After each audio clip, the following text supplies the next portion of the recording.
स्वागत आहे तुमचं यश आराध्य यूट्यूब चॅनलमध्ये. आज आपण जो लॉ शिकणार आहोत, ग्रॅव्हिटेशनचा हा पार्ट 2 आहे, केपलर्स लॉ. पण व्हिडिओ सुरू करण्याच्या आधी जी मुलं नवीन आहेत, पहिल्यांदा व्हिडिओ बघतायत, त्यांनी पहिले चॅनलला सबस्क्राईब करा. या व्हिडिओ जर आवडला तर नक्की लाईक करा. अजून एक छोटीशी रिक्वेस्ट आहे की आपण एक व्हॉट्सअप ग्रुप क्रिएट केलेला आहे खास 10च्या मुलांसाठी. मग त्याच्यात तुम्ही नक्की कनेक्ट व्हा. डिस्क्रिप्शनमध्ये मी लिंक प्रोव्हाइड करतोय. ओके, मग आजचा व्हिडिओ आपण सुरू करूया. हा व्हिडिओ सुरू करण्यात म्हणजे आज जे आपण 3 लॉ शिकणार आहेत, जसं आपण गेल्या वेळेस न्यूटन्स लॉ शिकले, ते न्यूटनने शोध लावले होते. हे जे आहेत हे केपलर नावाच्या सायंटिस्टने शोध लावलेले लॉज आहेत. मग यांनी 3 लॉ सांगितले.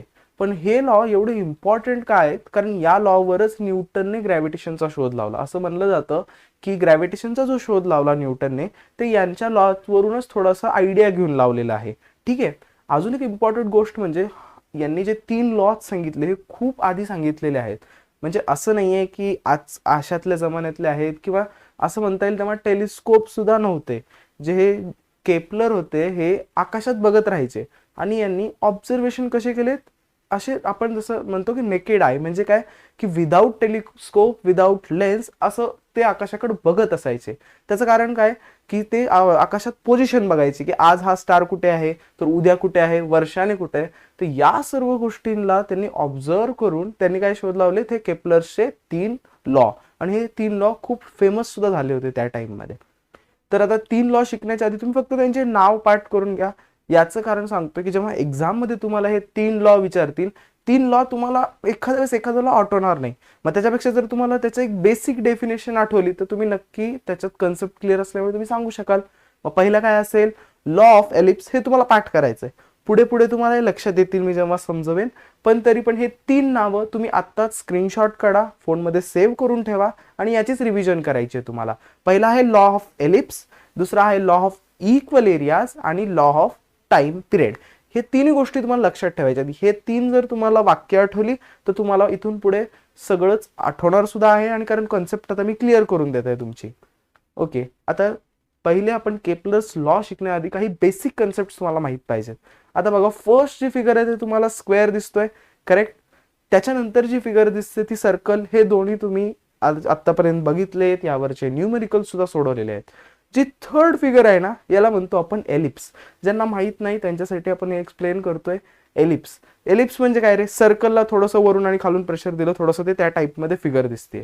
किंवा याला ओव्हल पण म्हणतो आपण, की ओव्हलला थोडंसं असं क्रॉस केलं. पण हा एलिप्स जो आहे याचा इम्पॉर्टन्स काय, किंवा तुम्हाला या चॅप्टर पुरतं जे इम्पॉर्टंट आहे एलिप्स बद्दल ते आपण पहिले कन्सिडर करूया. आता सपोज एलिप्स, पहिली गोष्ट शिकावं लागेल की एलिप्स बनतो कसा, कारण हे तुमच्या टेक्स्टबुकमध्ये एक्सप्लेनेशन दिलेलं आहे. तर समजा तुमचा आईस्क्रीमचा कोण असतो, त्याला तुम्ही उलटं धरलं. आईस्क्रीमचा कोण पुन्हा एकदा इमॅजिन करा आणि त्याला उलटं धरलं. 2 फिगर दिसत आहेत. जर त्या कोणला तुम्ही सरळ एक ब्लेड घ्या. आता ते जो प्लेन दाखवलाय ब्ल्यू, त्याला ब्लेड समजा. ब्लेड म्हणजे आपली नॉर्मल ब्लेड असते ना, ती ब्लेड. त्या ब्लेडनं तुम्ही सपोज असं त्याला कापलं. सरळ जर कापलं ना, एकदम सरळ, म्हणजे 90 डिग्रीचा अँगल असेल, ठीक आहे, किंवा 180 असं तसं म्हणता येईल, एकदम सरळ, तर त्याला तुम्ही काय म्हणताल, सर्कल बनेल. तुम्ही तिथे फिगरमध्ये बघू शकता. पण हेच तुम्ही थोडं इन्क्लाइन कापलं, म्हणजे थोडासा अँगल देऊन त्याला कापलं, किंवा थोडंसं क्रॉस कापलं, तर तिथे जो शेप आपल्याला मिळतो किंवा तिथे जे आपल्याला फिगर मिळते त्याला आपण एलिप्स म्हणतो. तुम्ही एकदा त्या फिगरकडे नीट लक्ष द्या. जस्ट इमॅजिन करा की तुम्ही, आपण जे आता उन्हाळ्यात सगळ्याच जणांनी कोण आणले असतील घरी, आईस्क्रीमच्या कोणला उलटं धरलं, किंवा पुढच्या समजा एखादा कोण मार्केटमध्ये गेलं, लॉकडाऊन वगैरे संपल्यानंतर तुम्ही तो कोण आणा, चेक करा, कोणला एकदा सरळ कापून बघा, तो बनेल सर्कल. आणि जर तुम्ही त्याला काय इन्क्लाइन प्लेन असं इन्क्लाइनली कापलं तर तो बनेल एलिप्स. आय होप तुम्हाला हे समजलं असेल. आता आपण, तुम्हाला आता हे लक्षात आलं की एलिप्स बनलाय कसा. पण आता एलिप्सचं थोडंसं आपण डिटेलमध्ये शिकूया. आता ही फिगर बघा, हा तुम्हाला एलिप्स दिसतोय. जसं तुम्ही सर्कलला सेंटर असतो ना, तसं एलिप्सला फोकस असतो. ही गोष्ट लक्षात घ्या.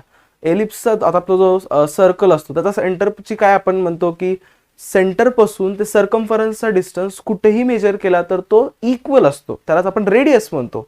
पण एलिप्समध्ये असं नाहीये. आता हे फोकस, आता समजा हा F1 आहे आणि इकडचा जो फोकस आहे तो F2 आहे. यांचे सर्कम्फरन्सचे डिस्टन्स सेम नाही आहेत. त्याच्यामुळे इथे 2 आपण फोकस घेतो. आणि जेव्हा आता समजा तुम्ही सिंग्युलरली म्हणत असाल तर तो फोकस असतो, आणि प्युरल फॉर्म मध्ये घेतलं 2 फोकस तर त्याला आपण फोकाय म्हणतो. हे तुम्हाला गोष्ट लक्षात घ्यायची आहे. कन्सेप्ट एवढीच आहे की एक एलिप्स आहे, एलिप्सला 2 फोकस असतात, हे तुम्हाला लक्षात ठेवायचं आहे. आणि ही गोष्ट समजा तुम्हाला कोणी विचारली परीक्षेत किंवा कोणी असंच विचारलं की सर्कलला जसा सेंटर असतो तसं एलिप्सला काय असतं, तर तुम्हाला हे सांगावं लागेल की त्याला 2 फोकाय असतात. एकाला आपण नाव दिलंय F1 आणि दुसऱ्याला नाव दिलंय F2. तर आता आपण शिकूया केपलर्स फर्स्ट लॉ. मी तुम्हाला जसं सांगितलं केपलर्स नेकेड आयनं हे सगळे ऑब्झर्वेशन करत होते, तेव्हा त्यांनी हा फर्स्ट लॉ सांगितला की जे आपण आता आपण अज्युम करतो जनरली की जो सन आहे तो सेंटरला लोकेटेड आहे आणि त्याभोवती अर्थ एका सर्क्युलर ऑर्बिटमध्ये रिव्हॉल्व होते. पण जर नीट विचार केला तर ते एका एलिप्टिकल ऑर्बिटमध्ये रिव्हॉल्व होते. ही गोष्ट केपलरनं फर्स्ट लॉ मध्ये सांगितली. आणि त्यात अजून एक पॉइंट ऍड केलाय की जो एलिप्टिकल ऑर्बिट आहे त्याच्या फोकसला सन आहे, त्याच्या फोकसला सन आहे. तुम्ही मागची जर स्लाइड आठवली तर तुम्हाला तिथे आठवेल की 2 फोकस होते, F1 F2. इथे पण मी तुम्हाला दाखवलेत F1 आणि F2. जो F2 वाला आपला फोकस आहे तिथे आपला सन लोकेटेड सध्या दिसतोय आणि त्याभोवती एलिप्टिकल ऑर्बिटमध्ये आपली अर्थ रोटेट होताना दिसतीये तुम्हाला. ठीक आहे, मग सेम त्यांनी आपण केपलर्स फर्स्ट लॉ आपल्याला जेव्हा एक्झाम मध्ये लिहायचा तो कसा लिहावा लागेल, the orbit of a planet is an ellipse with the sun at one of the foci. ठीक आहे, नेक्स्ट बघा तुम्ही. आता फर्स्ट लॉ झाला, त्याच्यावर ॲझम्पशन्स काय काय निघतात बघा. Speed of earth. आता अर्थची जी स्पीड आहे ती कशावर डिपेंड आहे. ग्रॅव्हिटेशन लॉ मध्ये जर तुम्ही व्हिडिओ बघितला नसेल तुम्ही एकदा बॅक जा, ती व्हिडिओ आधी चेक करा. त्याच्यामध्ये मी सांगितलंय की ग्रॅव्हिटी जी आपली फोर्स आहे, ग्रॅव्हिटेशनल फोर्स 2 प्लॅनेट्स मधला, तो डिपेंड कशावर आहे, मासवर एक डिपेंड आहे आणि डिस्टन्सवर एक डिपेंड आहे. मग आता तुम्ही बघा ना, जेव्हा एक असा पॉइंट आहे की आता बघा सूर्यापाशी पृथ्वी जवळ आहे, मग याचा अर्थ काय होतं रे, तेव्हा त्यांच्यात अट्रॅक्शन जास्त असेल, तेव्हा त्यांच्यातला जो फोर्स आहे तोही जास्त असेल, म्हणजेच काय ग्रॅव्हिटी जास्त असेल, तेव्हा एकमेकात ज्यांच्यातलो ग्रॅव्हिटेशनल फोर्स आहे तो जास्त आहे.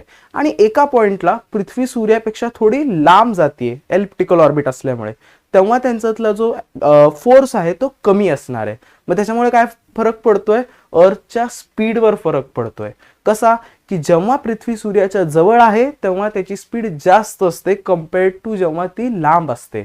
सेम अजून तुम्ही बघा की समर आणि विंटरची सुद्धा इथेच कन्सेप्ट लपलेली आहे. तुम्हाला लक्षात येईल की जेव्हा पृथ्वी सूर्याच्या खूप जवळ असते आपल्याला गरम होतं, आपण समर सीझन म्हणतो तेव्हा, कारण आपल्याला जास्त ऊन येतं किंवा टेम्परेचर खूप हाय होतं. पण तेच जेव्हा पृथ्वी थोडीशी लांब जाते सूर्यापेक्षा किंवा ॲट द पीक पॉइंट आपण विंटर सीझन सेलिब्रेट करतो. का तर आपल्याला तेव्हा टेम्परेचर कमी झालेलं असतं, त्याच्यामुळे आपल्याला थंडी वाजते. मग हीच कन्सेप्ट आहे या मागची. मग तुम्हाला समजायचं काय आहे की पृथ्वी जेव्हा सूर्याच्या जवळ असेल तेव्हा ग्रॅव्हिटी जास्त असते आणि तेव्हा आपण समर म्हणतो, आणि तेव्हा त्याची स्पीड पण जास्त असते ग्रॅव्हिटेशनल फोर्स जास्त असल्यामुळे. आणि पृथ्वी जेव्हा सूर्यापेक्षा खूप लांब असते एलिप्टिकल ऑर्बिटमध्ये तेव्हा तुम्हाला हे समजायचं की तेव्हा स्पीड पृथ्वीची थोडी स्लो आहे आणि आपण तेव्हा विंटर सीझन म्हणजे विंटर सीझन आपण ॲझ्युम करतोय. ठीक आहे, आता आपण शिकूया केपलर्स सेकंड लॉ. हे बघा, हा जो लॉ आहे ना एरियाशी रिलेटेड आहे. आता मी तुम्हाला तिथे 2 पृथ्वी दिसत आहेत. एक जी अर्थ आहे ती सनच्या जवळ आहे आणि एक अर्थ आहे ती आपण सनच्या लांब कंडिशन मध्ये पकडलेली. आपण का शिकतोय की अर्थच्या जवळ असताना आणि अर्थच्या लांब असतानाच्या आपल्याला कंडिशन्स बघायच्यात. एक लक्षात घ्या.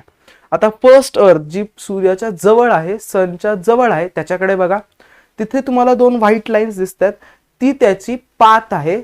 तेवढाच समजा 1 महिना लागतो पृथ्वीला तिथून तिथे जायला, म्हणजे कुठून A टू B पर्यंत जायला पृथ्वीला तेवढी जो काही आर्क आहे तेवढा पृथ्वी कव्हर करते 1 महिन्यात, म्हणजे A टू B. ओके, तुम्ही तो बघा, A टू B पृथ्वी गेली त्याला लागला 1 महिना. आता पृथ्वी समजा नंतर पुढे गेली आणि त्या साईडला म्हणजे सनकडे लांब असताना P टू Q पृथ्वी जाते.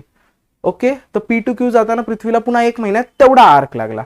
तुम्ही इथे एक गोष्ट ऑब्झर्व करा की जेव्हा पृथ्वी सूर्याच्या जवळ होती तेव्हा जो आर्क होता त्याची लेंथ मोठी होती, कारण पृथ्वी, जसं मी तुम्हाला आधीच सांगितलं की पृथ्वीचं ग्रॅव्हिटेशन जास्त होतं, त्याच्यामुळे जवळ असल्यामुळे पृथ्वीची स्पीड पण जास्त होती, त्याच्यामुळे आर्क जो कवर्ड होता तो जास्त होता. आणि तुम्ही ते P टू Q कडे बघा, थोडासा कमी आहे, फार कमी नाहीये पण थोडासा तो कम्पेअर्ड टू कमी आहे. मग इथे केपलर्सनं काय सांगितलं की एरिया जो आहे, area POQ and area AOB हे इक्वल आहेत. एरिया म्हणतोय मी, लेंथ ऑफ आर्क म्हणत नाहीये, area of triangle, area of square जसा काढतो आपण, length into breadth L square, ते तुम्हाला एरिया लक्षात घ्या. ठीक आहे. मग पुन्हा एकदा लक्षात ठेवा की एरिया रिलेटेड आहे हे, म्हणून आपण सेकंडला काय म्हणलं, first law of orbit, second म्हणला लॉ ऑफ एरिया. ही एकदा फिगर बघा तुम्ही, सेम त्यांनी समजवण्याचा प्रयत्न केलाय. जेव्हा पृथ्वी सूर्याच्या जवळ होती तेव्हा एक म्हणजे टाइम टी कव्हर केला, जास्त टाइम कव्हर केला, म्हणजे सेम टाइम मध्ये जास्त एरिया कव्हर केला, सेम टाइम मध्ये थोडीशी लांब गेल्यावर थोडासा कमी एरिया कव्हर केला, आणि खूप लांब जेव्हा होती पृथ्वी, जरा समजा इकडचा जो कोपरा दिलाय लांब असताना, तेव्हा सेम टाइम मध्ये पृथ्वीने खूप कमी एरिया कव्हर केलाय, आणि ते सर्व एरिया एकामेकाला इक्वल आहेत, ए हे त्यांनी या फिगर मधून सांगण्याचा प्रयत्न केलाय. केप्लर्स थर्ड लॉ ना तुम्हाला रिलेशन देतोय कशातलं, टाइम पिरियड आणि रेडियस मधलं. म्हणजे जेव्हा केप्लर जिवंत होते तेव्हा जेव्हा त्यांनी थर्ड लॉ सांगितला, ते म्हणायचे की समजा तुम्ही ज्युपिटर्स बद्दल बोलता, आता आपण अर्थ कन्सिडर करतो, मे बी तुम्ही ज्युपिटर, मार्स, वेगवेगळे प्लॅनेट सुद्धा इथे कन्सिडर करू शकता. ते म्हणायचे की तुम्ही सांगा ॲव्हरेज रेडियस सांगा मला, मी तुम्हाला हे सांगतो की त्या प्लॅनेटला, पर्टिक्युलर प्लॅनेटला अर्थ भोवती फिरायला किती वेळ लागेल. ते या फॉर्म्युल्यावरून ते कॅल्क्युलेट करून सांगायचे. मग तेच आपल्याला कसं त्यांनी केलं किंवा काय त्यांनी रिलेशन प्रूफ केलं या लॉ मध्ये आपल्याला शिकायचं आहे. मग समजून काय घ्यायचंय, पहिले पृथ्वी इलिप्टिकल ऑर्बिटमध्ये रोटेट होतीये, सन ॲट अ फोकस आहे, आणि जो काय पृथ्वीला आता एक आपण जसं म्हणतो की पृथ्वी 1 वर्ष लागतो पृथ्वीला पूर्ण एक सूर्याभोवती रिव्हॉल्व करायला, मग ते काय पृथ्वीचा टाइम पिरियड आहे. मग आर म्हणजे आपण धरूया ॲव्हरेज डिस्टन्स. आता ॲव्हरेज डिस्टन्स का म्हणले बघा, इथे डिस्टन्स ही म्हणू शकत होतो, पण इथे ॲव्हरेज घेतलंय. ॲव्हरेज घेण्याचं कारण असं आहे की तुम्ही नीट ऑब्झर्व करा, जसं मी सांगितलं की सर्कल पासून जो सेंटर, सर्कम्फरन्स टू सेंटरचा डिस्टन्स असतो, रेडियस, ती सेम असते. पण इथे या गोष्टी तशी आहे का बघा, पृथ्वी जेव्हा सूर्याच्या जवळ आहे वेगळाच आहे आर, जेव्हा पृथ्वी सूर्याच्या लांब आहे थोडासा मोठा आहे त्याच्यातला डिस्टन्स, त्याच्यामुळे आपण एक ॲव्हरेज डिस्टन्स कन्सिडर केलाय आणि त्याला म्हणलंय आर. आणि टी म्हणजे टाइम पिरियड, सेम की टाइम पिरियड याचा अर्थ काय, तो पर्टिक्युलर प्लॅनेटला सूर्याभोवती एक कम्प्लीट रिव्हॉल्युशन करायला किती वेळ लागतोय, तो म्हणजे त्याचा टाइम पिरियड. मग त्यांनी रिलेशन काय सांगितलं केप्लरने थर्ड लॉ मध्ये, की T square is directly proportional to R cube. म्हणजेच ते काय म्हणायचे की टाइम पिरियडचा स्क्वेअर हा डायरेक्टली प्रोपोर्शनल आहे आर क्यूब, म्हणजे ॲव्हरेज रेडियस किंवा ॲव्हरेज डिस्टन्सच्या क्यूब सोबत. आता इथे आपल्याला तुम्हाला गेल्या वेळेस सुद्धा सांगितलं होतं की जेव्हा एखादा अल्फा हा आपल्याला काढायचा असतो तेव्हा तिथे आपल्याला एक कॉन्स्टंट आणावा लागतो. मग इथे आपण के कॉन्स्टंट कन्सिडर केलाय तिथे इज इक्वल टू आणण्यासाठी. तिथे बघा वर अल्फा होतं, अल्फाला मी रिमूव्ह केलं किंवा काढण्यासाठी, तिथे इज इक्वल टू आणण्यासाठी ते इज इक्वल टू आलं, तिथे पण के पण आलं सोबत. मग गेल्या वेळेस तुम्हाला आठवत असेल तर ग्रॅव्हिटेशनल कॉन्स्टंट आला होता, त्याला एक पर्टिक्युलर व्हॅल्यू होती. ठीक आहे. इथे बघा मग मी काय केलंय, त्या केला त्या साईडला राहू दिले आणि आर स्क्वेअर मल्टिप्लिकेशन मध्ये होतं, खाली येऊन ते होतंय डिवाइड. हा जो सिंपल फॉर्म्युला तुम्हाला दिलाय केप्लर्स थर्ड लॉने. आय होप तुम्हाला हे तिन्ही लॉ लक्षात आले असतील. जर तुम्हाला हा व्हिडिओ आवडला तर नक्की लाईक बटनला क्लिक करा. चॅनलवर नवीन असाल तर नक्की चॅनलला सबस्क्राईब करा. तुम्हाला नेमकं कोणत्या व्हिडिओज हवे असतील पर्टिक्युलर टॉपिकवर तेही कमेंट सेक्शनमध्ये कळवा. असं होतंय की थोडा व्हिडिओ अपलोड करायला वेळ लागतोय, पण मी ट्राय करेन लवकरात लवकर व्हिडिओ अपलोड करण्यासाठी. ठीक आहे, भेटूया आपण नेक्स्ट व्हिडिओमध्ये.